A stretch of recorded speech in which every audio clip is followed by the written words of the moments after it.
All right, Speedromizer community, this is our final run of the night. Can we hit $800 by the time this run ends? I think we can. You're prepared to have a blast with this run. Tempest, take it away.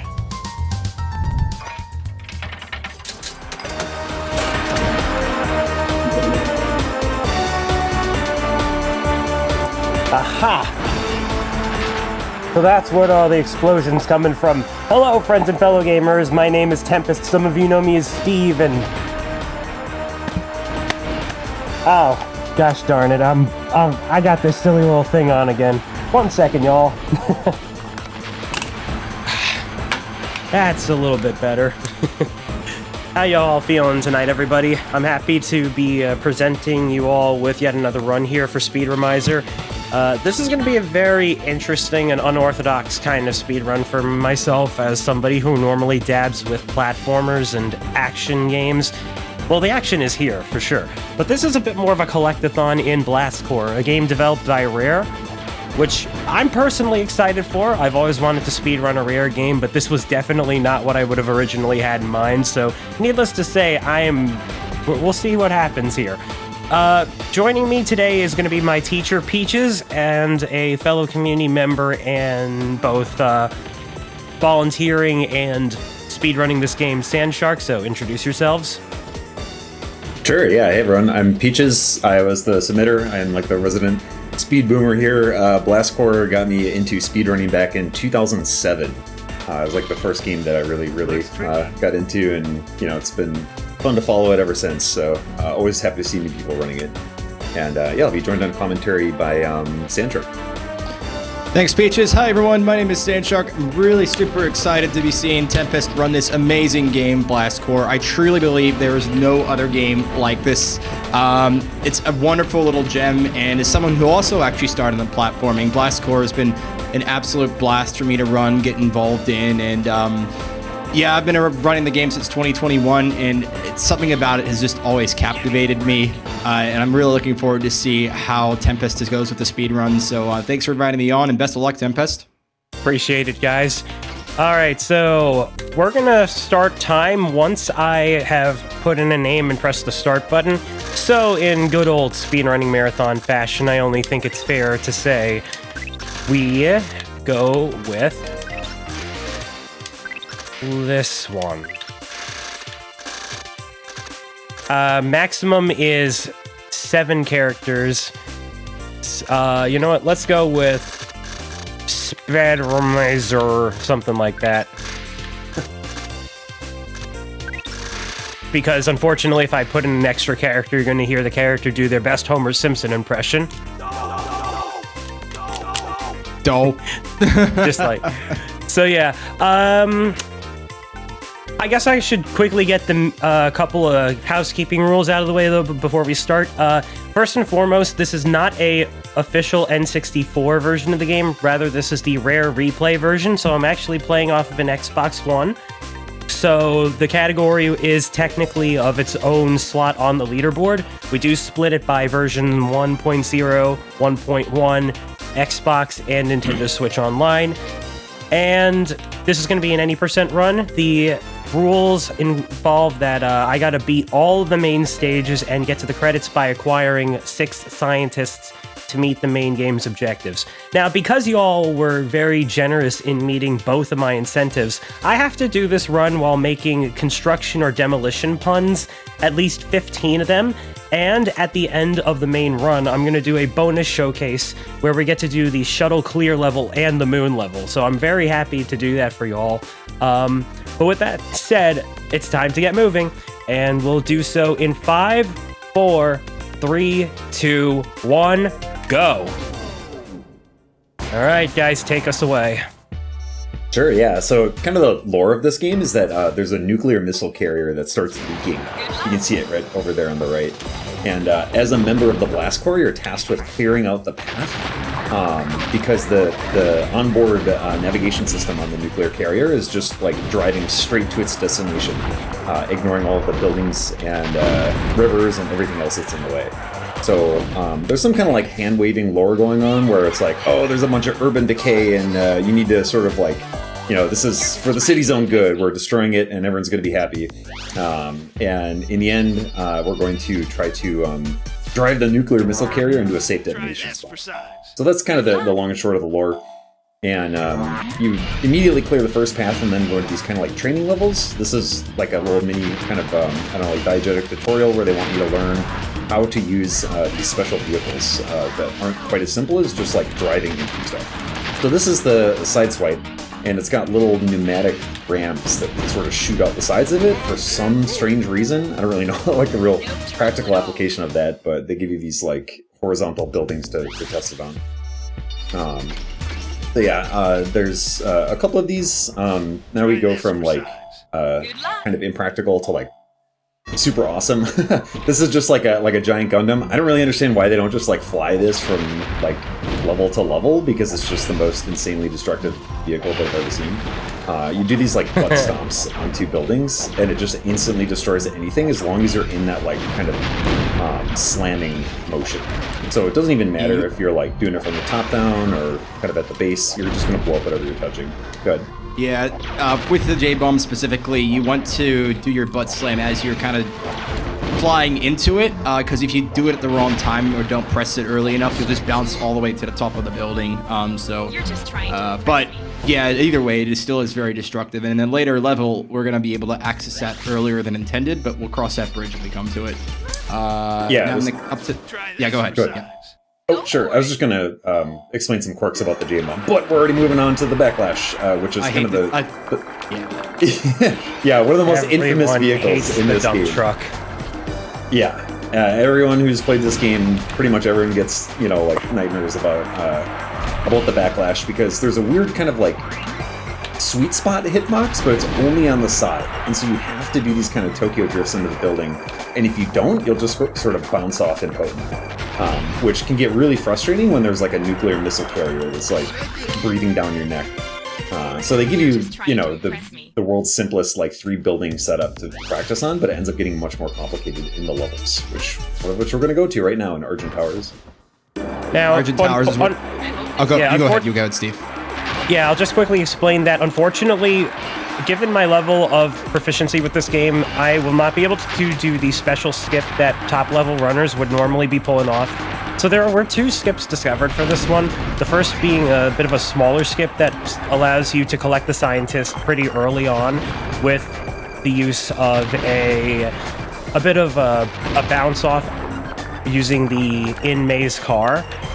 And the other one just having you do some really funky clipping through the stage to perform some out-of-bounds shenanigans, but yeah, I will not be doing that for you. However, I will be still attempting to one-shot all of this by trying to clear this puzzle as fast as possible and then going for the scientist here in Argent Towers, but yeah, continue. Yeah, probably it's... Oh, sorry, Peaches, you want to... Sorry, I don't mean to keep talking over you. No, you're good. Yeah, you can say whatever you want to say, but... Yeah, so for Argent Tower specifically, yeah, the second skip that was discovered is very tricky to pull off consistently, and even if you are consistent at it, it's basically the first run killer you have, get it first try, so probably good for do the safe strat here and just take the time and make sure you get TNT to the door, otherwise it won't... That TNT is very finicky as well, so here's the intended route. There is a hidden train underneath the road, and then you take this train. Definitely. You've been doing a lot of training for this, haven't you? That's it. That's our first pun right there. That's our first pun, yep. So then you go into a maze with a police car, which for some inexplicable reason is parked in an underground maze, and you need to find the first scientist. And I should elaborate a bit more about the purpose of the scientists. So, for some reason, after the news of this potential global catastrophic nuclear incident that could happen, all these scientists just burrowed themselves in random places across the globe. But you need them because they're the one that's going to set up the controlled detonation site for the nuclear missiles. So it's your job to find them whilst you're destroying all these buildings. Why they didn't just assemble themselves instead of hide out like cowards, I have no idea, but I guess plot convenience and all. Yeah, especially weird that they hid in the very back of a maze. Also, what Tempest is doing here is just waiting for the carrier to drive out. If you're like super fast, like super tryhard fast, you can make it to the truck and leave the level. But there's really no need to stress it. The carrier will just sort of like take you out on their own. So this is one of the promotions. It doesn't really do anything. There's no real meaning behind this. It's just kind of like a fun little superlative, and it just kind of lets you keep track of your your progress throughout the run. There's fun little titles. Moving on some to very fun Black titles, yeah. Yeah, they're really fun. This is one of this is the just to checked in here. This is one of the simpler levels called Blackbridge Works. It's like City and Acres, but it's just a little more complex. Some of the buildings are a bit tougher, but for the most point, you just gotta drive into the buildings. And the Ramdozers, I think next to the J-Bomb is probably the most destructive vehicle, because anything you run into, it'll just destroy. It definitely doesn't make me want to doze off, because it's a very exciting vehicle, considering its utility. I feel like it makes me want to demolish my fears and just simply rage against the machine. Oh, you got 2 for 1. Here's another tutorial level. Yeah. Oh, go ahead. The Thunderfist here is another robot, but for some reason it's only got 1 arm. And I feel like kind of the, I don't know, just like the old lore that always gets quoted is that they literally didn't have enough space on the cartridge to get the other arm in there. I have no idea how true that is, but that always gets tossed around as like that. Yeah, we literally did not have room for it. That's how. I mean, yeah, and N64 cartridges were 8 megabytes from what I remember hearing. So. Well, you know what takes up an eighth of those 8 megabytes? It's actually all the explosion animations. That's right. Now, however, not on these versions like Rare Replay or Nintendo Switch Online. So I was about to mention the missile view trick, but I run the N64 version where that's applicable. That doesn't matter here because there's so much more memory to run the game. So when someone runs the N64 version of this game, they will actually have to clip out to a different camera view so they don't see the explosions, because it'll lag the game out. But that's not actually applicable in these emulated versions. So that actually makes it a little bit easier, albeit maybe a bit less difficult. So I think that's one good thing for Steve to not have to think about when running this game for a first timer. Yeah, I think it's a pretty arbitrary sort of like skill set to learn how to like manage lag. So I'm happy that he found this version. It looks beautiful when I'm watching the Discord screen share. It's like even here I'm on the 15 FPS screen share view, and it looks better than playing it on an N64. So pretty big graphical upgrade. Yeah, another all J-Bomb things level. Considered. Oh, go ahead. Yeah, just look, another J-Bomb level here called Havoc District. That first vehicle you see is this Skyfall. Weirdly enough, you use it there, but you only use it to get to the J-Bomb.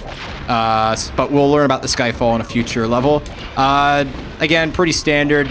It's just, for me, even after 20 plus years, the novelty of destroying buildings using this mech just never gets old. Do you feel the same, Peaches? Sorry, what was that? I said, do you feel the same? Do you feel the acceleration of using a mech to cause destruction to building structures?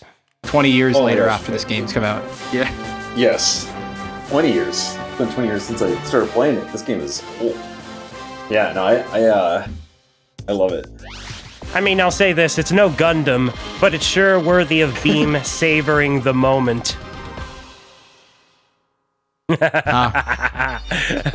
Very good.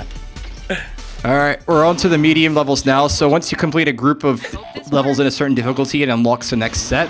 So now we got the Skyfall tutorial level. And the Skyfall, what you do is you use its boost turbo to gain height off of bumps, and you use that airtime to destroy buildings. Yeah, it's kind of a weird quirk of like the destruction physics where if you're in midair with just about every single vehicle, you will instantly destroy whatever you're touching. There's a couple weird little exceptions to that, but for the most part that's the case. And that's actually going to be useful for a trick later on that's called height storage.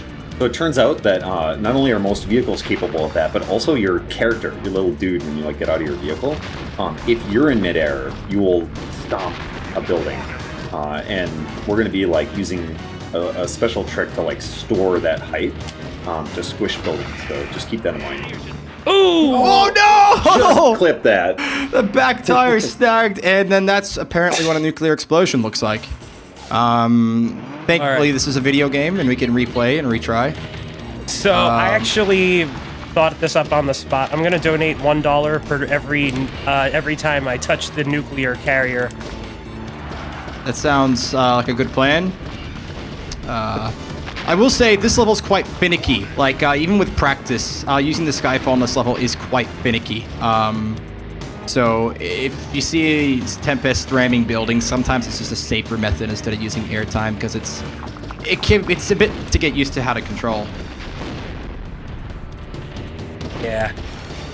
I dare say a rather explosive means of demolishing what I can see for.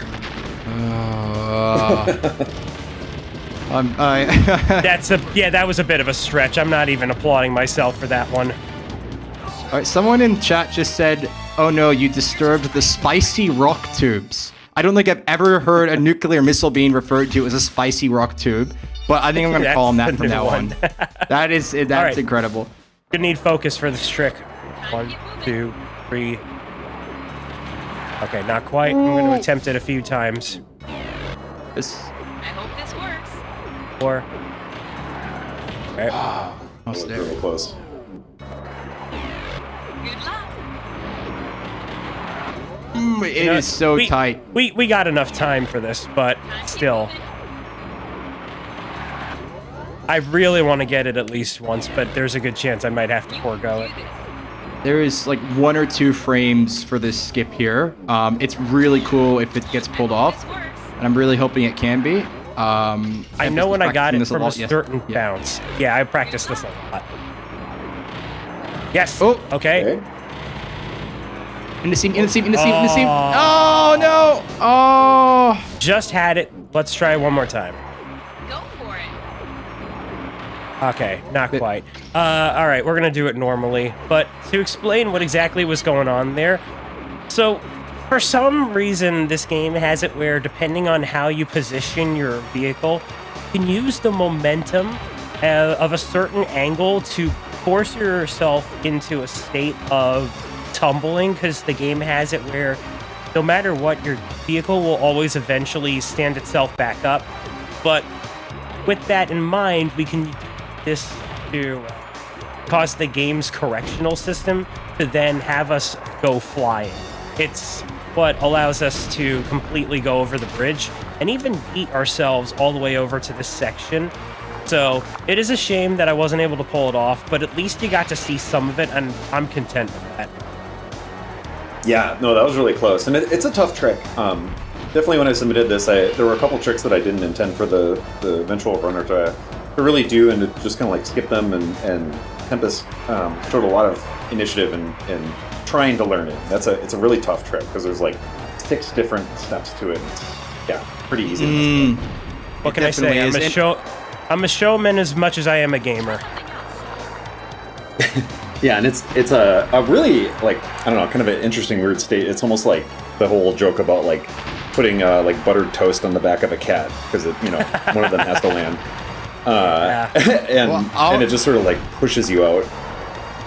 It's definitely a funny one. It's one I actually still can't do consistently in my speedruns, but I hope to. It's good time save. And by the way, Steve, I hope that you won't get any backlash for not being able to do that clip in the run.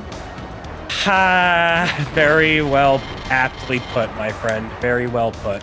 Everyone be nice. No backlash, all right? The only backlash we want is the vehicle, but we don't even really want that. Why can't we just replace it with the J-bomb? That would be fun. Sure, because the weird thing about it is that later levels, they really do make a case with making you absolutely want to use backlash. This thing's on the freaking box art of the game, and I'm just like, why? It's not even the first vehicle you use. I'm not saying it's a bad one. In fact, I will agree that it has some real fun stages going for it when you especially know how to put it to use. Like, there is a way. There is a will and there is a way. But I will interrupt you because this trick you just saw there, Peaches was talking about height storage earlier. So you just saw that Steve was able to get out of the vehicle and destroy that big Easter Island type looking thing. Coming up. Oh. Yeah. Sorry. He's like hiding way over on the right side. Yeah. So then what he does So that allows you to destroy it to access a J-bomb a lot earlier than you intended, where it's supposed to get it. So then we can actually get the scientist and finish the level in one cycle. Normally, you're supposed to take the Ramdozer all the way down to the end and use TNT to destroy buildings. But with that height storage, and what Steve did, got into the Ramdozer from a bit of height on the train platform. So that way that height was still stored in the Ramdozer. And as you exit the Ramdozer, that TNT just went flying into that building. Wow. Anyway, as you get out of the Ramdozer, that height's still stored, and any height going into a building will instantly destroy it. So, yeah, I think that's pretty nifty.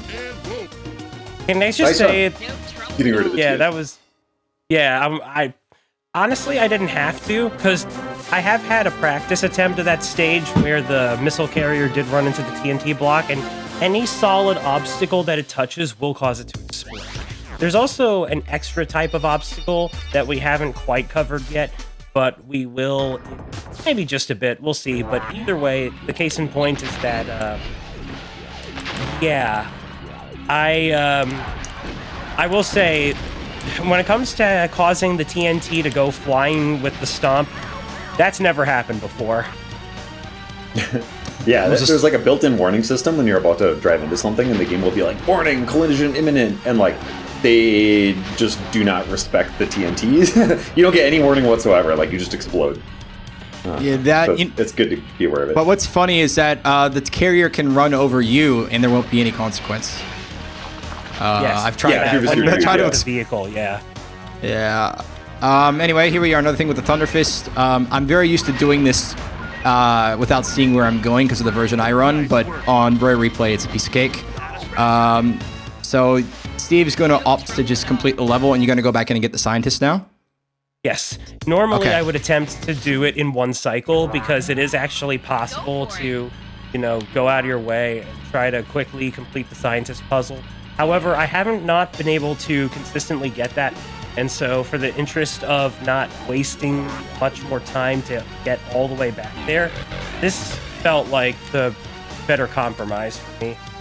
Yeah, I that's think understandable. But better safe than sorry, I suppose, because it's a pretty big time loss to like miss it. But what I will say is like you crushed that first cycle. I actually think that you had quite a lot of time to spare, but anything can go wrong, and it's like a 3-minute time loss if you go for the one cycle and don't hit it. Yeah, good work, and yeah, better to be safe than sorry. One little thing I wanted to add about the warning music is that the game developers did a good job of like really increasing like your heart rate if it gets close. Like the music completely changes to make it sound more tense. You get the alarm sounds going, and legitimately that actually scared me so much as a kid. I barely wanted to actually play the game. I'm like, my God, this is so scary. But luckily I got over my fear of a nuclear explosion in the video game, and here I am now. Yeah, I've had a similar type of fear with video games and failing stuff. My go-to story is Mega Man Zero, so there you have it. We have a lot of similar memories with different games as kids, so just coasting your way. Okay, go ahead, sorry. No, you're fine.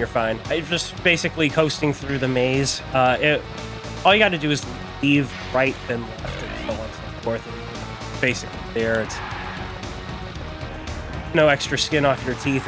It's a pretty simple puzzle, all things considered. But for first time or for timers or completionists, it's definitely there. Yeah, like that maze, I had a whole bunch of those little like shimmering lights, which I guess we never really explained what those are. They're called RDUs in game, which is radiation dispersion unit, I believe. And I think they're just meant to be like little things that kind of collect the nuclear juice as the carrier drives past or something like that. I don't know. But anyways, it's just they're sort of like I don't know, like gimmick. Think of it as a musical note in Banjo-Kazooie. You gotta collect 100 of them in the level. Yeah. Anyway, in this level, another Thunder Fist dedicated one. So the thing about the Thunder Fist is that it will only destroy a building if its fist is in front of it during the roll. So, especially to top runners, you need to get into a really certain. You gotta get into a rhythm with this level particularly, and the carrier goes super fast on this level, so there really isn't much room for error. Yeah, it's really weird. They like crank it up to the rabbit speed on the lawnmower.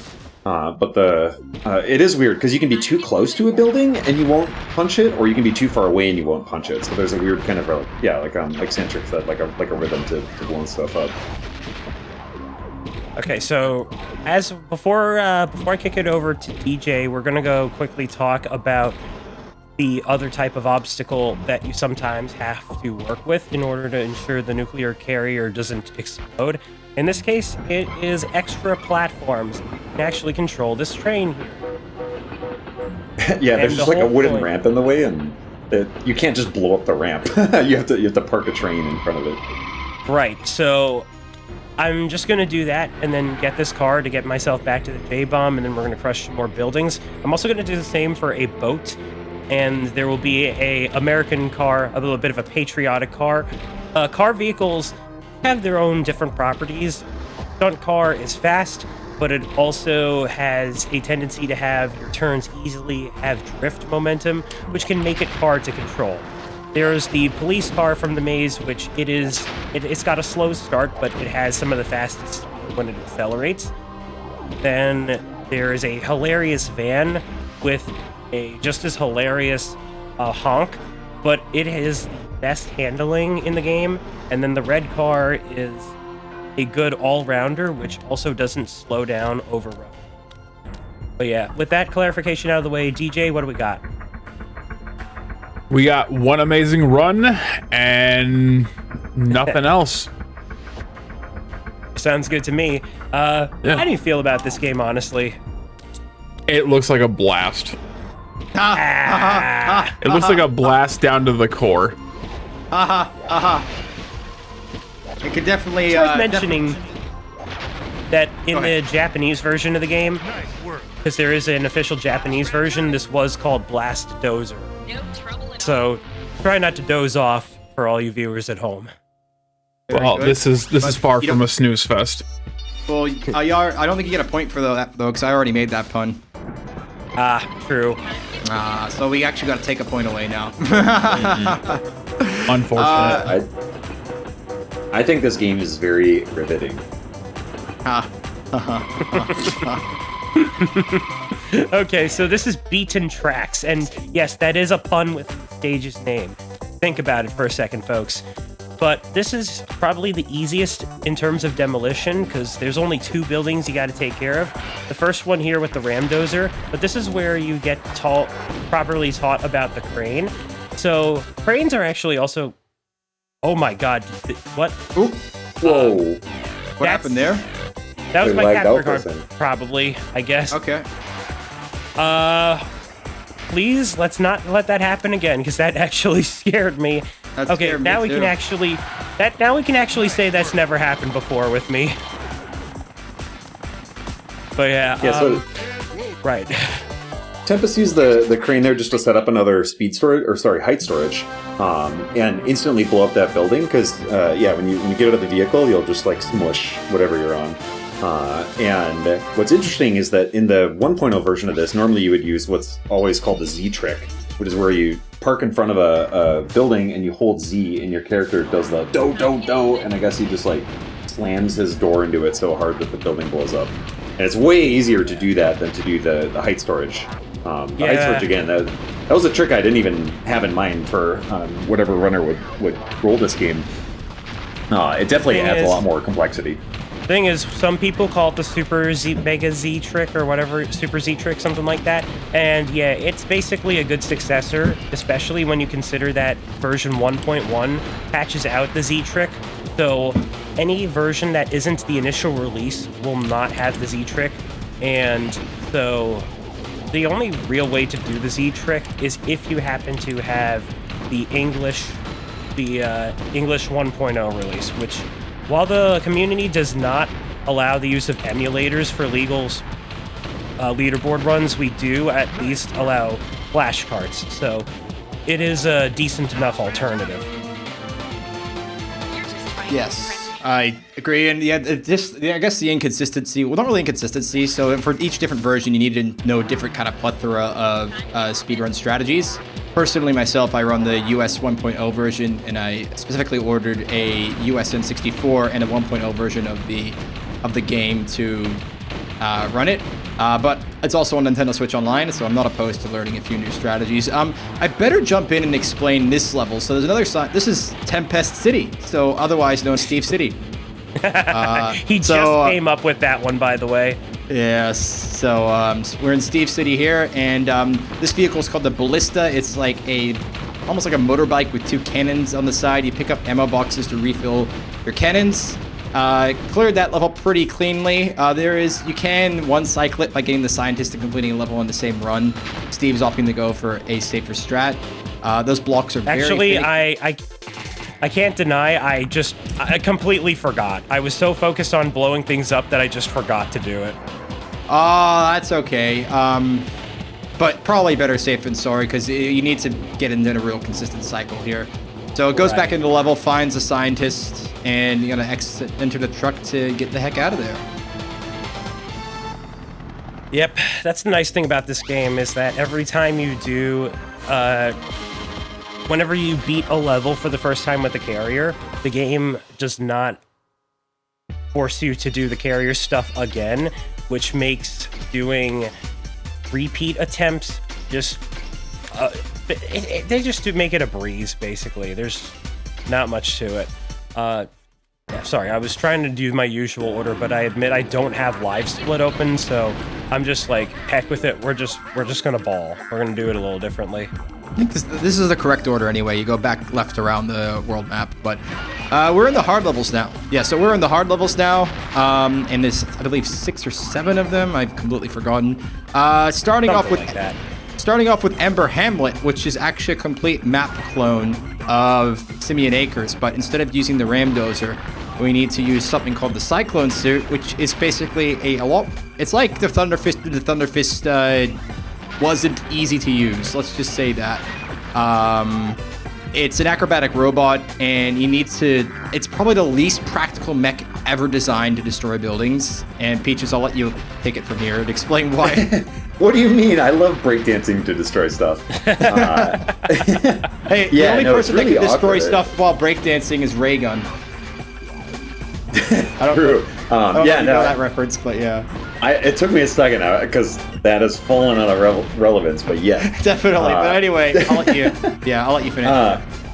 I feel like they just kind of like set up this level to like make you realize how spoiled you are by getting the Ramdozer at the start of the game, because like all you really do is just hold A to drive, and in this you have to like aim it, and when you start breakdancing you have to like commit to a direction for a while. There is a way to like turn around in midair, but it's a really like clunky trick, and so overall it's just like very, very difficult to use that vehicle, and thankfully there's only like 2 levels where you even ever use it, so that ended up actually being like pretty clean. That was a really awkward vehicle.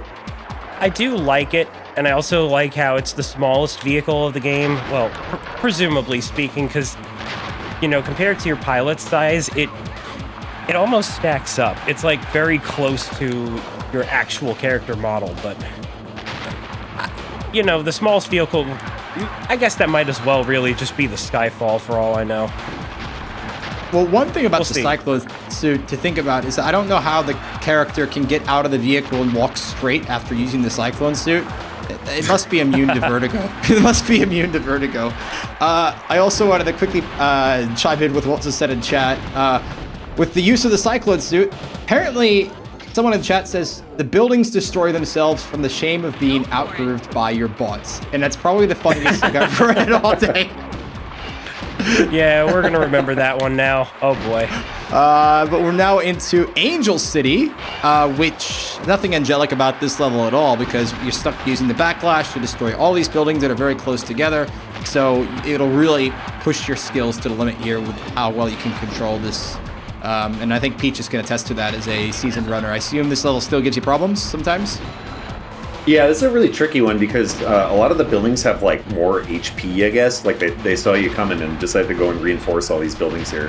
And so you can't cleanly slide through them, even if you have a perfect drift. But there are these bumps here And so you can kind of get airborne and take out chunks of them just like this.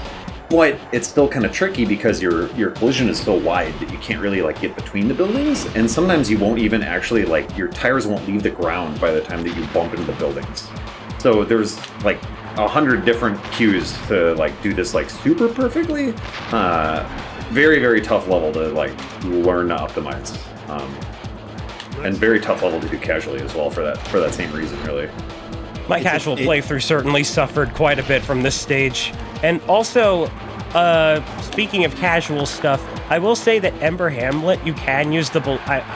I apologize if this was already said and I was a little too locked in, but the ballista does have enough power to use what limited ammo you got to destroy the buildings that you need to. And in my first time completing the level, I did indeed do that, and I felt like a boss for it. Yeah, that is ridiculously tough to do that. It took a few attempts, but it was persistence that pulled me through. Yeah, like they give you like barely enough rockets, and you have to hope that they like kind of cleave through multiple like, sections at once. And I almost wonder if like the dev intention was to just use it only to reveal the cyclone suit, nothing else. I honestly think so. I mean, it seems like I don't think they intended for anyone to complete. Maybe they did. I don't know if the platinum time takes that into account, but anyway, Yeah. I think I should move on to this level, which is Oyster Harbor, which is probably the most puzzle-based level in the game. It's a nightmare. Let's just say it's a nightmare. I don't think you destroyed enough there to crawl through. He can get around. He can get around the blue. It's just a slow way of doing it. That's all It good. would have been preferred if I could shoot enough boxes to get in the more or less faster way of going about it. Like, it's still doable before the missile carrier hits a shipping crate, but yeah. I'm going to attempt it just this once, see if we can pull it off. Oh man, okay. So yeah, this is one of the more precarious levels to be using the height storage, or the citizen stop, I should say. So we're going to start off by just storing one instance of height here, and that reveals part of the bridge. And if you rub into this just right, you'll kind of like do a little skip to my lube. No! What did it get? What did it snag? Yeah, so ideally you will just sort of like kick each little segment and then stay on the bridge, but if you fall off the bridge with the height that you get, you'll instantly blow up the carrier. And so that's like the game sort of like fail-safe. Yeah, and so it's tough. This is definitely, I think, one of the harder levels to like not use, like have the Z trick available for. So it's tough. I find that to be a very inconsistent trick as well. Yeah, I don't yeah, that's one advantage of running the original version on the N64. You just gonna go safe strat this time? Yes. Unfortunate, but yes. Better safe than sorry. I actually thought the carrier snagged the edge of a shipping crate, and that's why it didn't. But you fell into the water there. You've never seen that. But I think I have seen it once, but it's not something I usually need to remember because I run a different version of the game. But the actual intended strat, which is a safe strat here, is to get the TNT, which is very hard to control. The TNT in this game is not very friendly at all. You need to be really careful, and it's got timer on it as well. Definitely. No, get in there! Game.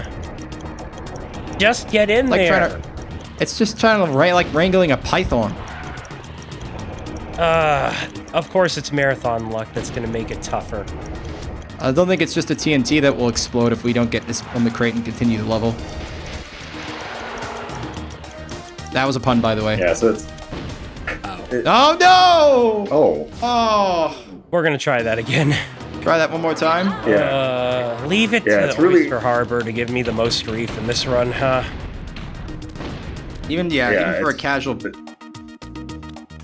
TNT is just really, really slippery and just, hard to get it on there and keep it on there. I feel like it's harder in the newer version in the game as well. Do you think so? In the remake? Yeah. Oh, I've never actually tried the remake. I've only just seen it on the screen share and been like, wow, the frame rate is so beautiful.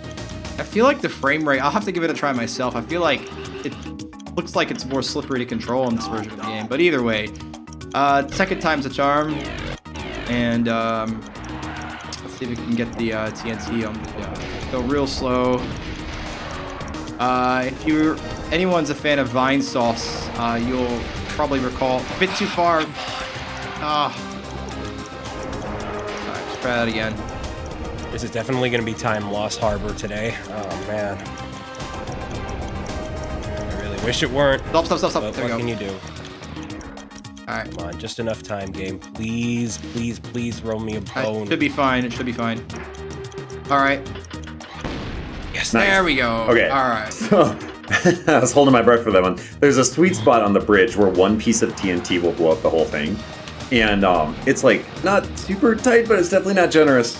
And it's pretty easy to like only accidentally blow up like 1 or 2 segments. So that was fortunate. Okay, so now we've got a block puzzle. This is actually the first showing of one. You could also do a different one in a different level. It's really up to what you prefer here, but yeah. Something to make note of is that explodey objects can cause explosions that will weaken other structures.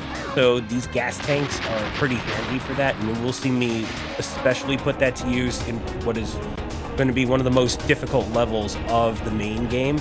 But aside from that, you do need to put these blocks into holes that the carrier is on course to run into, because it will explode from the sudden jolt. So there is a bit of a tricky one though right here. See, I actually have to clear these buildings in order to then push this diagonal one into the hole, because you'll notice that there are 2 diagonal holes, and so the means to fill that in will be right over here, but we're probably going to see a warning text for just a little bit. So let's hope for the best here, because I'm pretty sure I can manage it, but also the game has already been fighting me back, so we just got to do our best. I honestly just be careful coming out of here. Ooh, you lost one. That's right. You can backtrack. It's fine. No, yeah, this is definitely fine. Another one. I must say that this level is definitely more reminiscent of like Donkey Kong 64 and like Banjo-Kazooie or Banjo-Tooie, where you kind of get given all the tools, but you got to figure out how to complete the level. As a first playthrough, this level is actually very difficult to figure out. Once you know where everything is, it's not as difficult. But yeah, it's definitely a very punishing level for a first timer, and I assume you encountered that sort of difficulty when you played this level for the first time, Steve? Definitely. This took quite a few attempts to do. You might want to move the middle boat now, because I don't think you can do No, the barge. I'm not gonna, but like, let's just try to get this block out of the way if possible. Okay. We'll try again after I get the middle barge in there. So this is me using a very specific method of the Super Z trick, similar to what I did in the Beaten Tracks level, where I'm using a ramp to store the vertical height by pseudo launching my character into the vehicle and then accordingly breaking the blocks that way. So we're gonna try it this way, because believe it or not, if you do it just right, you do have a small height period off small ramps like this one. So just to prove that it works, there you go. There we go. And then I will also, because I didn't exit the vehicle, I can also use it to break this. Dang it! Okay. Got out too early. That's okay. Yeah, that was the bounce back of my vehicle to blame for that one. Look, so I must say, I'm not listen, gonna lie. That hold on. The third boat. I'm not sure if that is in a good spot. I think the carrier can hit that. Can you pull the boat a little bit to the right? I think it'll be okay. Oh, I might want to just check to check. Yeah. Ooh. I think you should pull the boat a little bit to the right. Okay. I must say, just give me a moment. yeah, I must say this is a very hard trick. Yeah, we were due for another pun, weren't we? I hope you. I imagine hope you won't. we've hit the quota by now.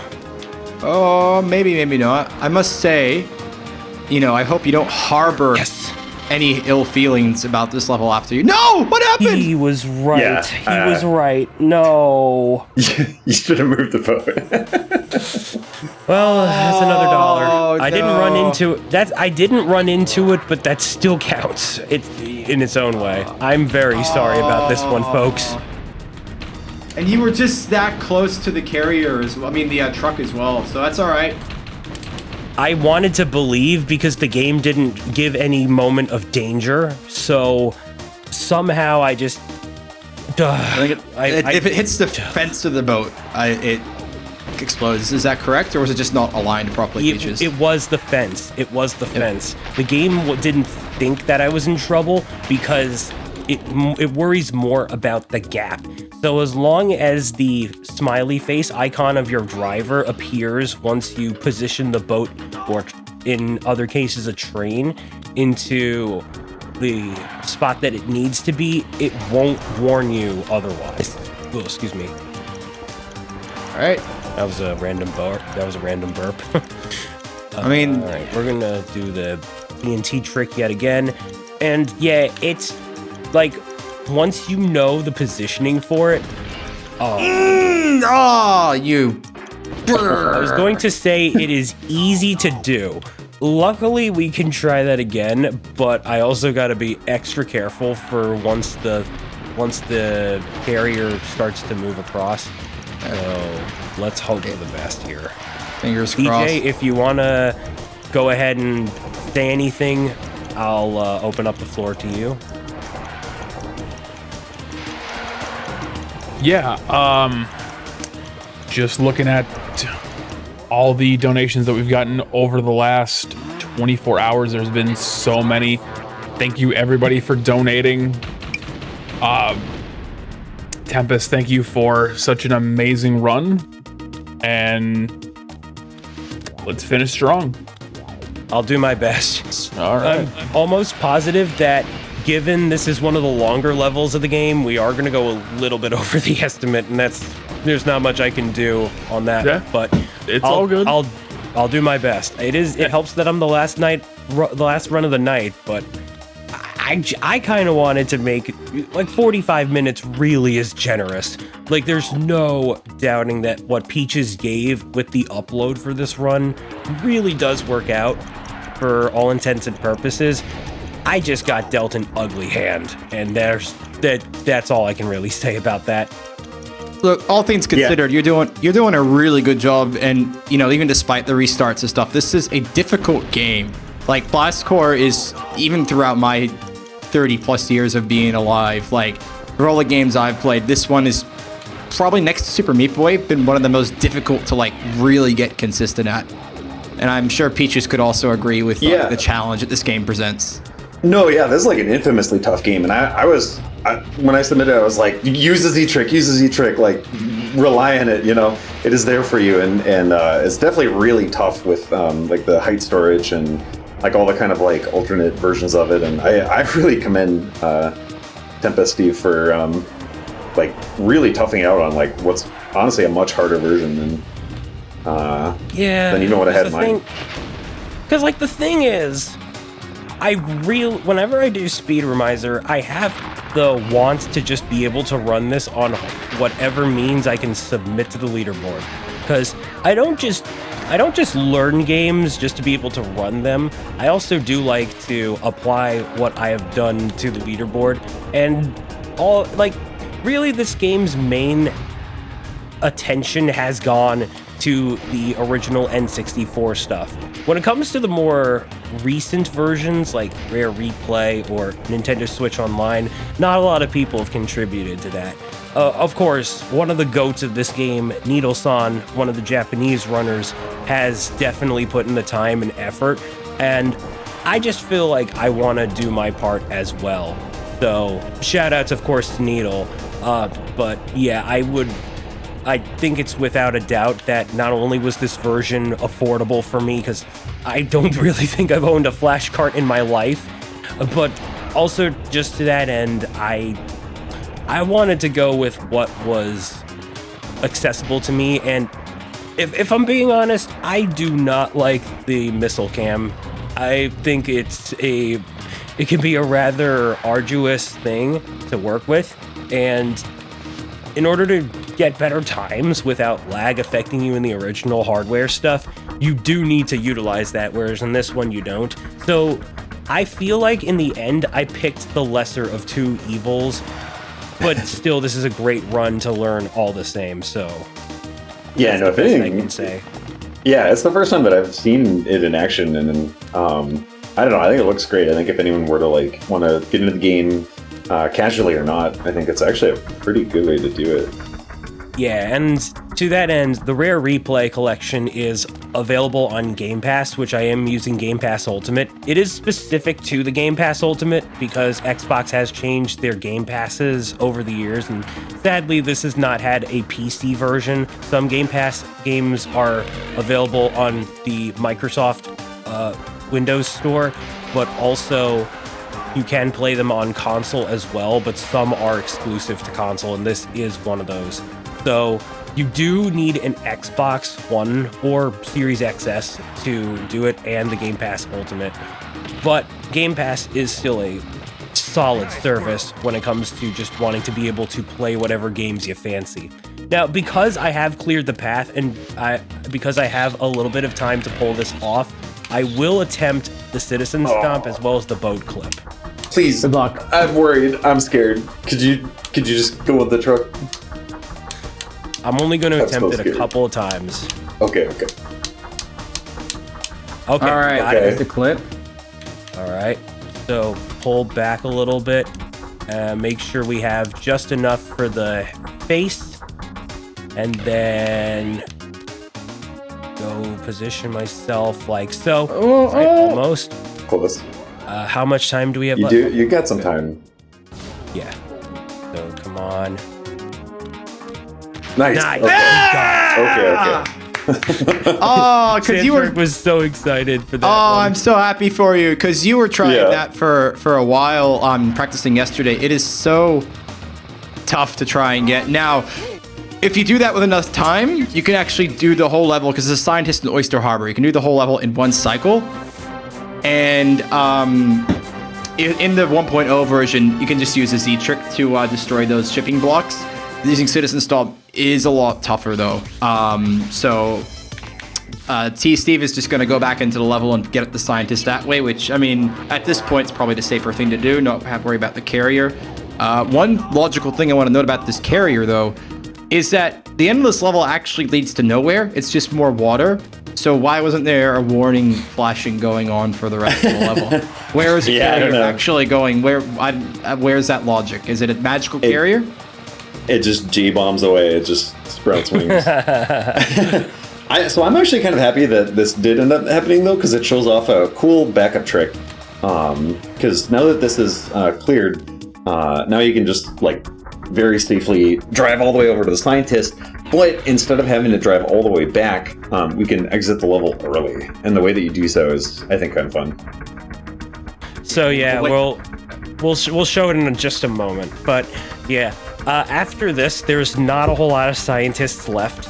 So we are getting pretty close to finishing the game, and thank goodness for that too, I dare say, because yeah, I definitely want to be able to get the rest of the incentives shown off. And I do have to clarify, they go back to back. So yeah, and there we go. There you have it.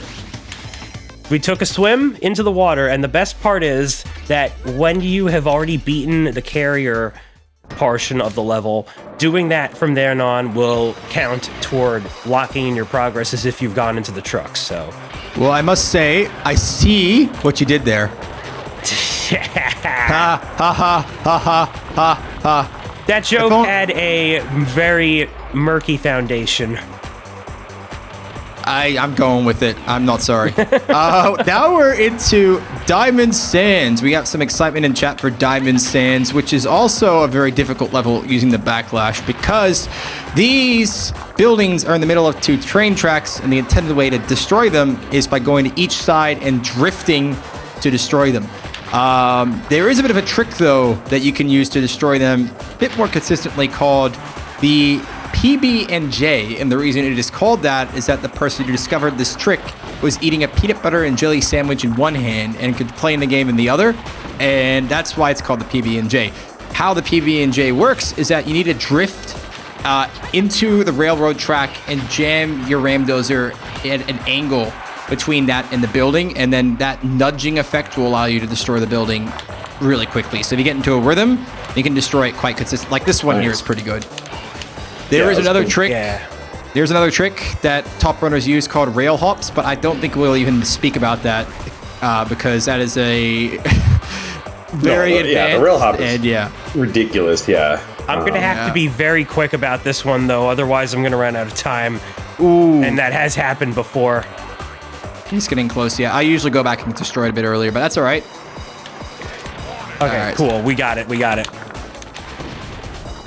Yeah, I have lost a couple of attempts to that one for sure. Oh. Yeah, the indicator is where the building starts. So even though it's like warning, like it's basing that off of the first segment. So there's a little bit more wiggle room than it seems. I must say, and I love how. You first. I'll go first. I must say, I love how just wild the banjo goes during the warning music. It's like, we're about to die. Yeah. Anyway, I digress. Classic. You go. No, I just think it's ultimately serendipitous that the person who even discovered the PB&J trick is none other than one of the commentators here, Peaches. So yeah. I did not actually know that. I'm sorry. I was talking about it like it was an urban legend, and here you are sitting right here. Oh no. Yeah, no, the one-handed gamer myself. Yeah, there was a GDQ run of one-handed blast core. There's some TNT left there. Yeah. Yes, we still got quite a bit. Just unideal. Yeah. Because I'm gonna have to probably use the D-pad for trying to steer this thing. Come on, faster. Dang it! That one. The T. Yeah. If you set up, this one should do it. Come on. To the right. To the man. right. To the left. I'm scared. Actually, Angle. I'm having go. It's fine. No. Come on! I don't think this one's gonna clear. Oh, yeah. No! I have to do it again, unless I'm lucky. No, I'm not. Okay, yeah, unfortunate. I have to do that again. So we got there. That's a tough. Look, the TNT, it takes quite a bit to really understand how it operates. And I mentioned before about Vine Sauce playing this game. I would definitely recommend seeing. And it goes to show that it's not just one. It actually is a common problem especially when you're starting out this game, because it's very unreliable to control. But here we go again. We're back down at Diamond Sands, but there is nothing that this doesn't really make my eyes shine like diamonds at all. It makes it filled with sulfur more like, because really doesn't live up to its name, this level. It makes me more, I don't know, burn like sulfur than shine like a diamond. I mean, for me, it just gives me that impression of fool's gold at worst. Anyway, yeah, this is I'll stop now. I think we've hit the 15 by now, clearly. No, it's a super infamous level. Because yeah, the swiping, like hitting the sweet spot, is just so easy to like bounce off the rail. Yeah, it's just really tough level casually. I'll take this a bit safer this time around. I'll just go for the other side right now, because normally if I bump a little too much, then that can easily affect me trying to clean up over here. So I'm not taking that risk. And just because I had to reset because the nuke carrier was going to eventually explode, we will consider that $1 extra to the total. So we're looking at 4 right now. All right. At least on my end. That's okay. Not a drama at all. Do you ever attempt rail hops, Peaches, just out of curiosity? In runs, no, I really don't. In aisles, I do, because you can boost and it makes it way more reliable. But like in the like any % run, it's so hard to do, and I've only really seen like 2 people ever be consistent. Oh my god, game! I for sure was like, don't even try to do it once, because it's such a weird trick. I definitely agree with you there. It's I think during the most recent SGDQ run, Needle got half of it, and then I think the second attempt when we're halfway down had to resort to just doing PB and J. Yes. Yeah. But even getting half of it's pretty consistent. But even then, actually getting the start, it's just on an any percent run, it's barely ever worth it. But anyway, so we got more TNT now. Just be really careful. Yeah, I'm gonna go for front first, just so that I can conserve the ones closer to the next segments. Okay. Yeah. All right, I think you should be good now.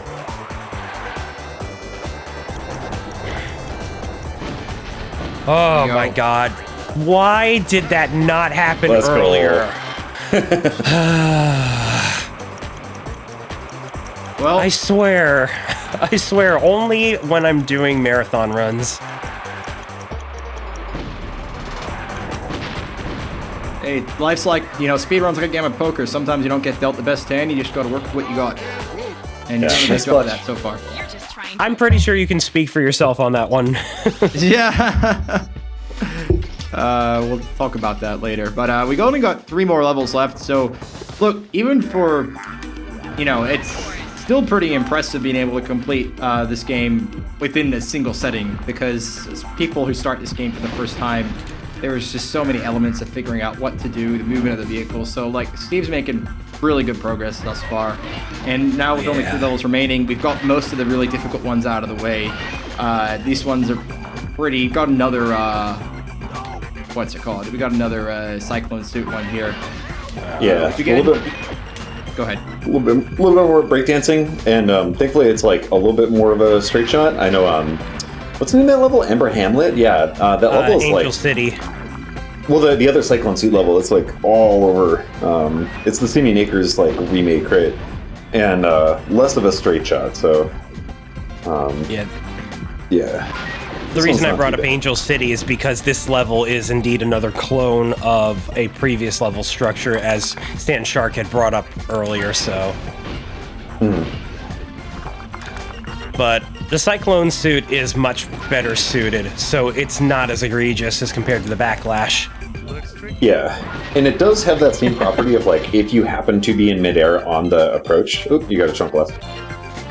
You still missed a chunk on that last one. Yeah. I thought it was saying path clear. That was such a Mandela effect on my part.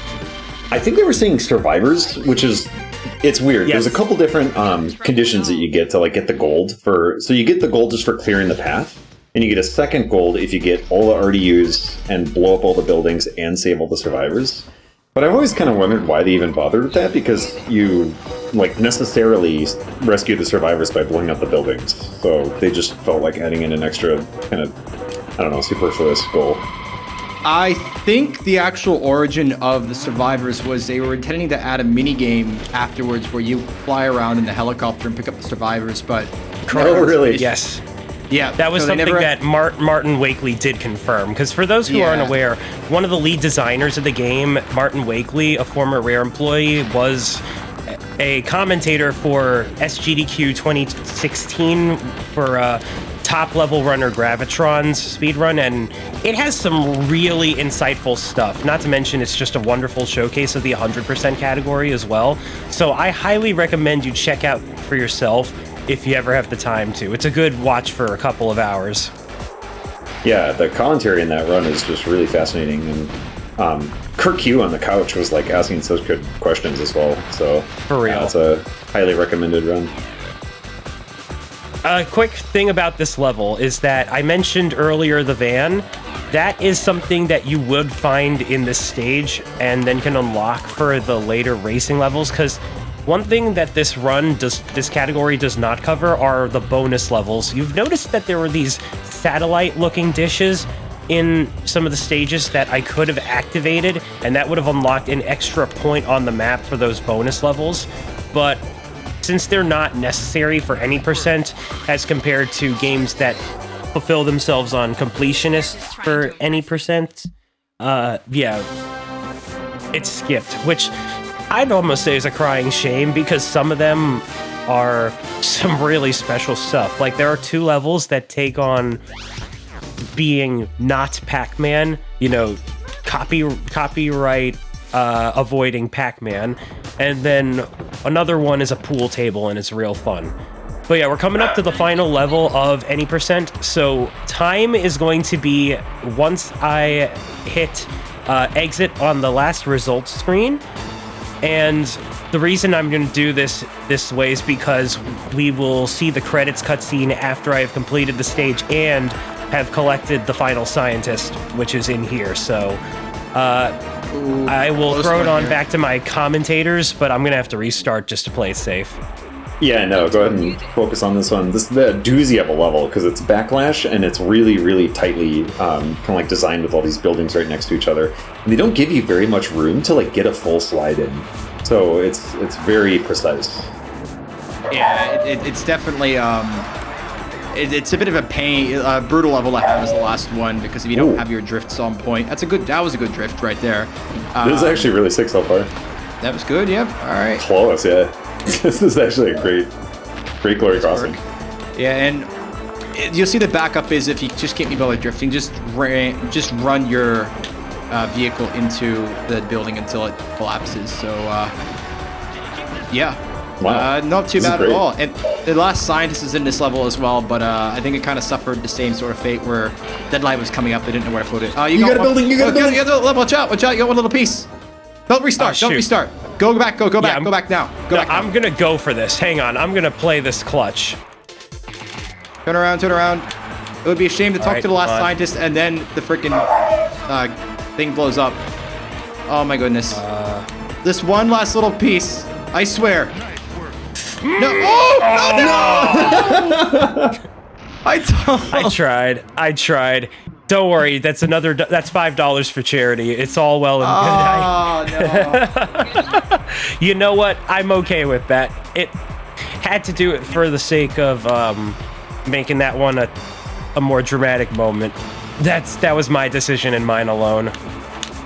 Well, like I said, what can you do? It gives you another... This time for real. This first drift is just very difficult to nail right here. All right, as building number 1, building 2. I love the fact that back piece from the mandatory section just has a tendency to fall off more often than not, even if you get an incomplete hit. All right, you got. There's kind of a sneaky way that this level is. This level is really tough too. It's kind of sneaky. This grass, you don't get enough speed driving on it to actually initiate a slide. And what you either need to do is like go to some of the road. In order to actually get enough speed, or there's kind of a neat trick where you can coast on grass and you decelerate slower. So if you're coming from road and you'd have to drive on the grass, decelerating will still let you get a slide. Kind of that was so funny. I heard the warning for a split second, but then the music did not change immediately. So that was something. That was definitely something. Okay, just don't drive into the carrier. It's like right in your path. Yeah. Just get straight into the truck. Watch out. A bit further. And we got it. All right. And wait for it. Time is coming up. And time. Nice. Very good. Oh my god.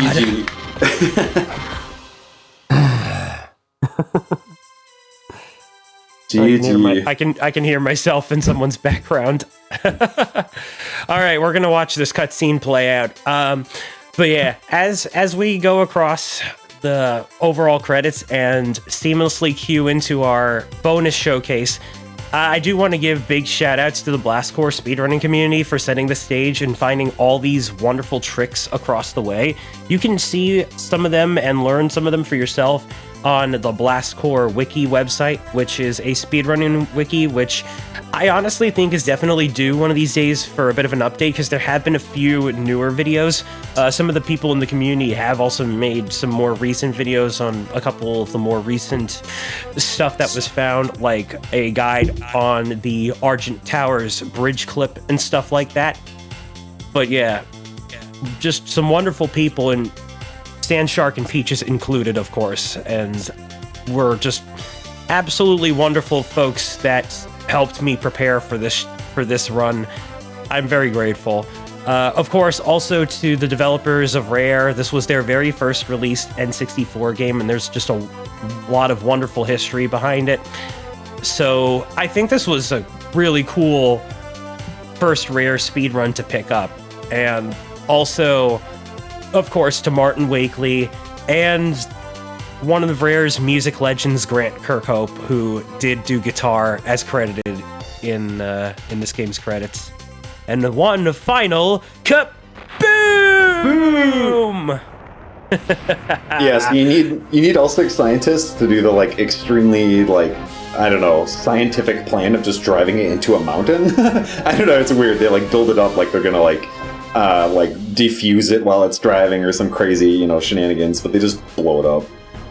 I don't know why. All right. So now with that in mind, we are going to go straight into the showcase for the shuttle clear and moon levels, because right now we actually get into it right here.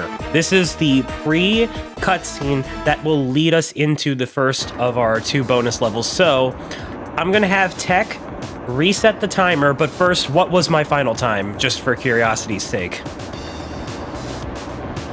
103 for you. Okay, yeah, that was way over, but I cannot deny I had a lot of bad luck, so no, literally, yeah, like one oyster run and 1 diamond sands run, and that would have been like right under estimate. Like that was really it. Yeah. So we're gonna do 7 minutes for this one. So let me know when we are good to go. All right, we'll start the timer once I press restart. So 5, 4, 3, 2, 1, time to get moving. I will chime in with the storyline of why exactly we're suddenly going to another level after this. So the text kind of gave a bit of context. So after Blast Corps basically saved the world from a nuclear explosion, all of a sudden there's another disaster saying, oh, there's a space shuttle coming back from space, or the moon, or whatever, and it's been thrown off course, and it needs to land immediately, and the nearest place to land is this big town. So we need to destroy this big city to save and this space shuttle and all the crew on it. So it's about as on par for the Blast Corps lore as you expect, to be honest. Yeah, what do the you thing think? about the game is that the whole lore, they didn't really focus on the lore. They just focused on, okay, how can we make the gameplay interesting, and then we'll put the story beats in later. That's literally how it all came together, and then some. Yeah, I think it's kind of funny. It's like simultaneously better than you would expect, but also worse than you would expect. Nice job, by the way. That was clean. Heck Not yeah. bad. So 1,000 feet. So we got the countdown on final approach. And here we go. All right. Just We as do I have remember to wait for the it. cutscene. So, if you do have one singular building still left standing here, the shuttle will have to divert itself into the ocean. And while it does not explode, it still counts as a mission fail. So, technically speaking, I'm not sure if this was even necessary, but hey, they're still grateful all the same. And now we get to use this area as a rocket pad because we realize, oh hey, there's some debris on the moon that needs to be cleared up. So somehow the Blast Corps crew has it where the backlash is able to handle itself in space, I guess. But yeah, we're gonna be doing the moon level very shortly. So I will let the cutscene of the rocket launch play out. Oh wait, we have to let this play out first. Okay, fair enough. I might skip it then. But yeah, I think this is as good a time as ever to quickly talk a little bit about the overarching lore of the Blast Corps, and a quick little shout out to some of the members as well. So we have the named members. The one person who is not named is your driver, funnily enough. But we have Spike, Wesley, Amber, and Craig. And Craig was the guy with the white tank top and the construction hat.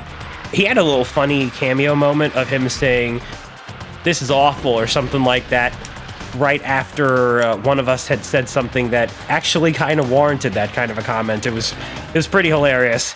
Amber is the navigator of sorts. You usually hear her say, "Good luck, I hope this works," or the famous phrase, "Time to get moving," which was later used and sampled in the main menu theme. So, yeah, Wesley is the guy that is the one that gives you the thumbs up and says, "Nice work," and stuff like that.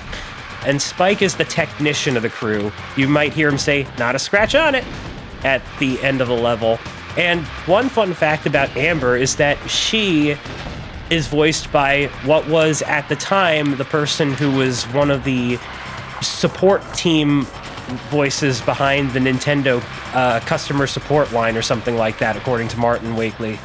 Oh, that's cool. Actually, I didn't know that. Was that was that from that run?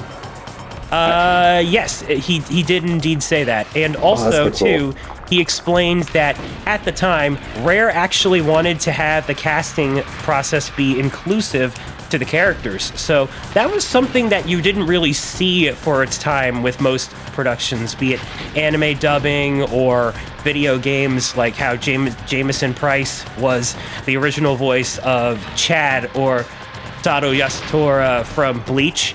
And yet later on in the 1,000-Year Blood War English dub, they got someone new to take him on with Jameson's okay go for doing so.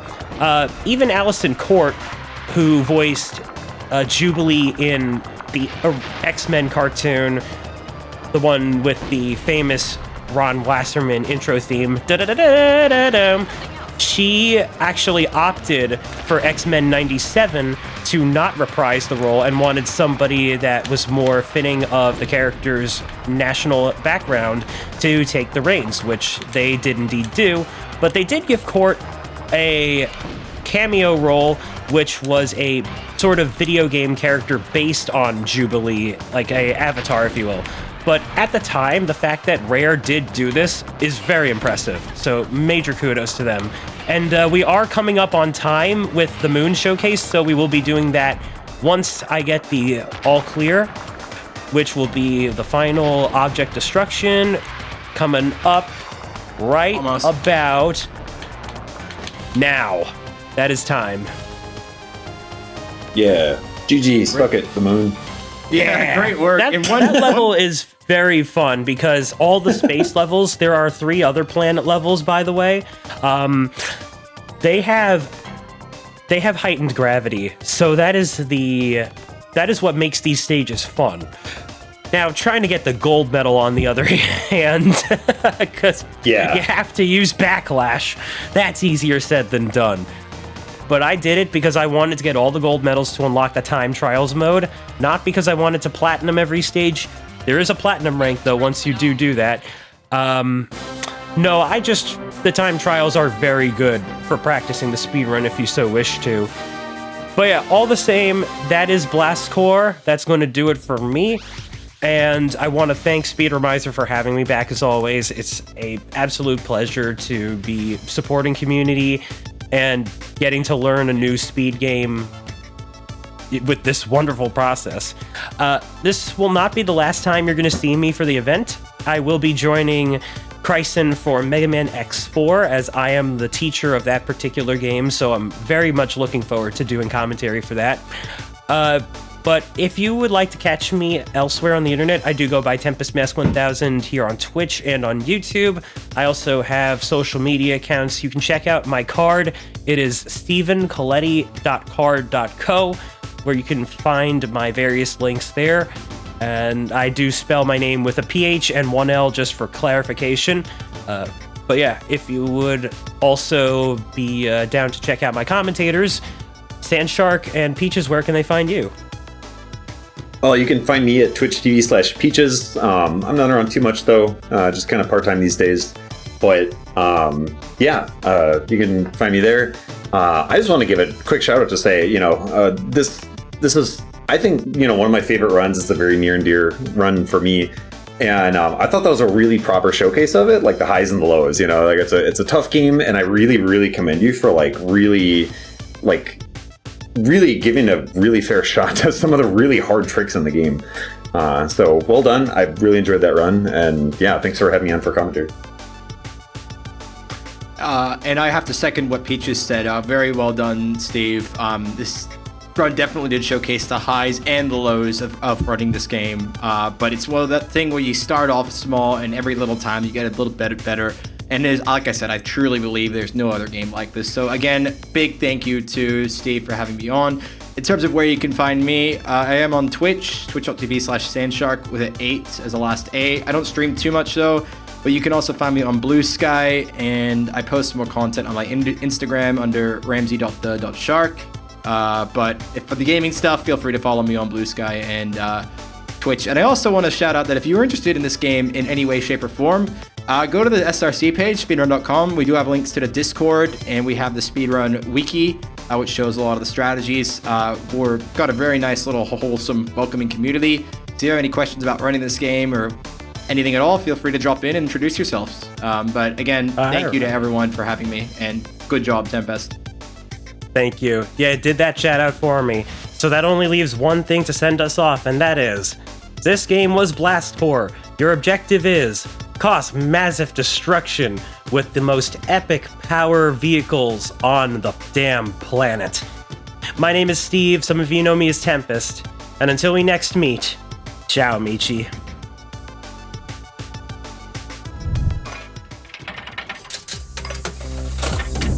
Oh, okay. I can't wait for this next one. This is sweet. Really, really like the style and the mood of the track. Upbeat, loving it. It's got a really sweet driving beat to it. This is actually pretty sweet. Wow. Good groove, great percussion that drives the track along. Like I said, the beat is tight here. It's just an amazing listening experience. Dude, this is epic. This is some epic shit right here. This is amazing.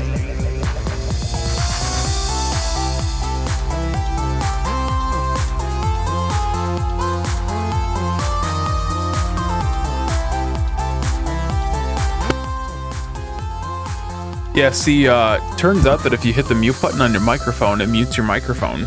Who knew? Speedromizer community. We have a $7.55 donation from Sandshark that says, "Thank you, Tempest, for inviting me on for commentary and to the Speedromizer crew for such a great event.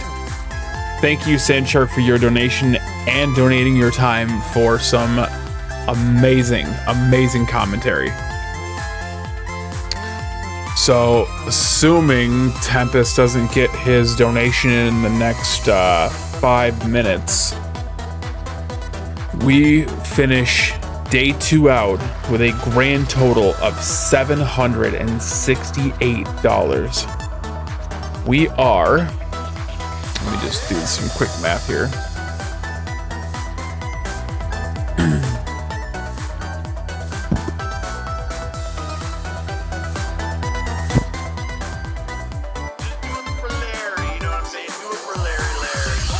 We are $232 Canadian, or $167.77 US from our $1,000 target.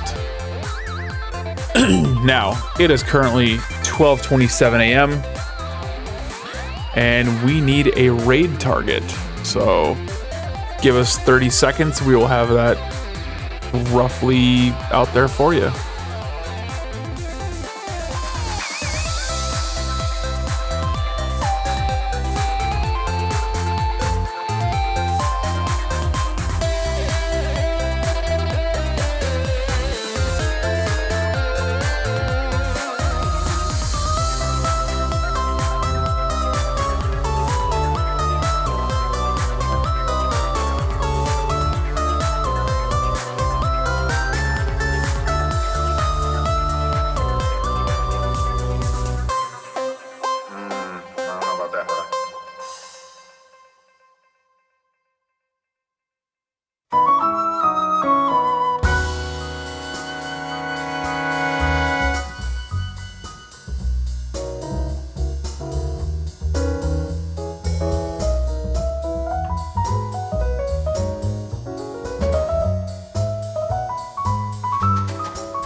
All right, Speedromizer community.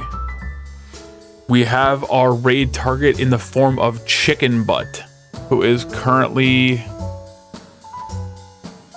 I assume, is streaming some Toho. Good night, everybody. Good night, Tempest. Good night, everybody in chat. Good night, Speedromizer community. And I will see you all tomorrow for day 3 of weekend 1. Take care.